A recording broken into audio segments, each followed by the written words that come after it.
Hello again. Now, all South Africans who wanted to leave Sudan have now been evacuated.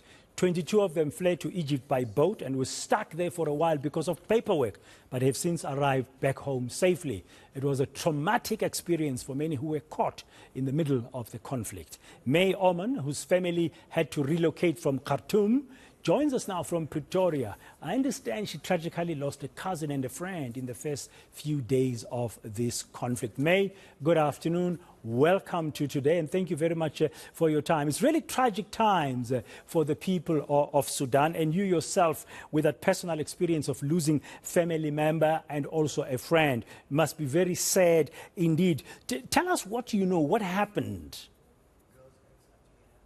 All right, thank you so much, Dan, for having me and providing an opportunity to shed light on the Sudanese situation.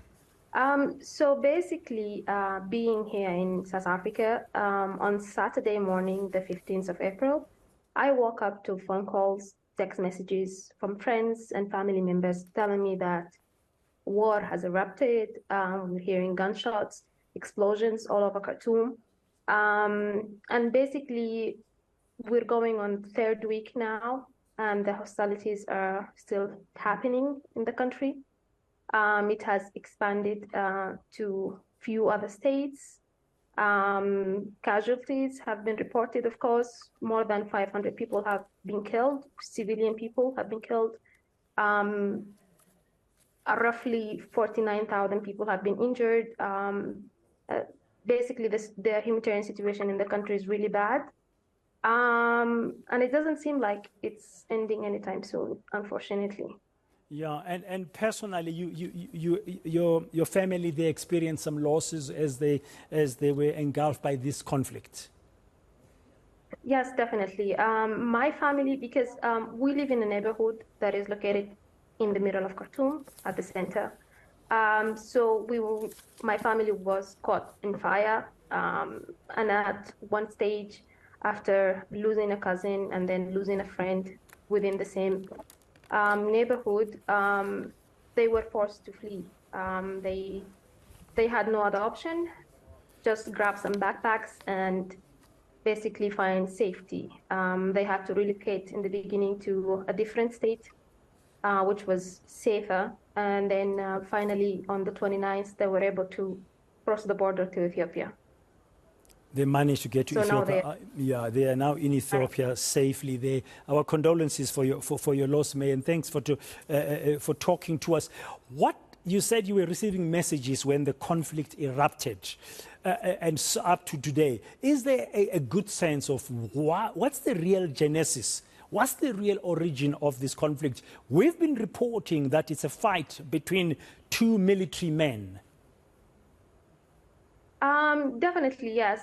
So if we want to trace back the root causes of this current fight, it can go back to al-Bashir time, to pre-2019, when he formed the Janjaweed militia, which is now one of the parties in the current war under the name of the Rapid Support Forces. And after the 2019 revolution, the 2021 coup that was staged by the military, the Sudanese armed forces, and the rapid support forces. So we found ourselves in a situation where there is power struggle between two militia groups, two military groups, the Sudanese armed forces and the paramilitary group, which is the RSF. So tension has been rising since 2019. It wasn't clear where Sudan was headed.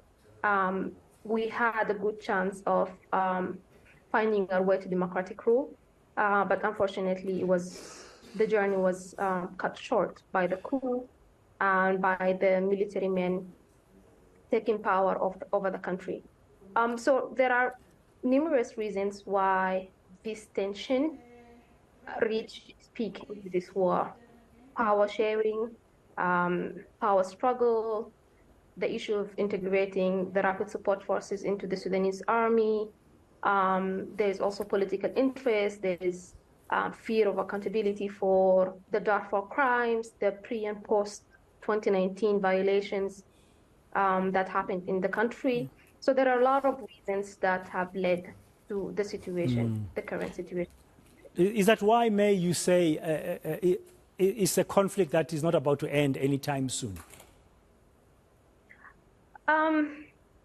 Yes. And part of the reason why I'm saying that is, realistically speaking, the rapid support forces, with the huge amount of resources that they have, the huge number of soldiers that they have, it's about approximately 100,000 soldiers. It doesn't seem like they will be willing to lose the power and integrate into the Sudanese armed forces.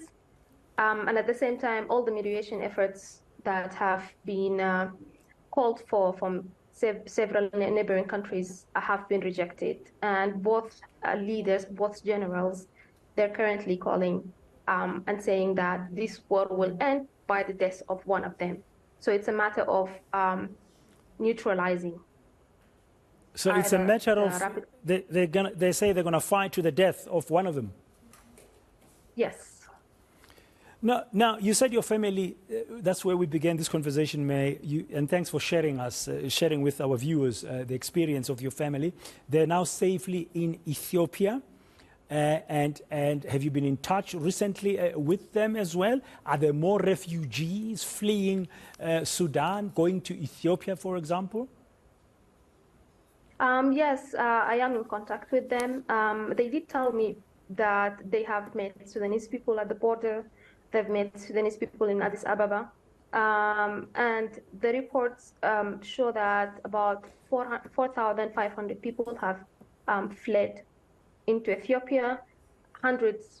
Approximately 100,000 have fled into neighboring countries like Chad, South Sudan, and Egypt. Okay.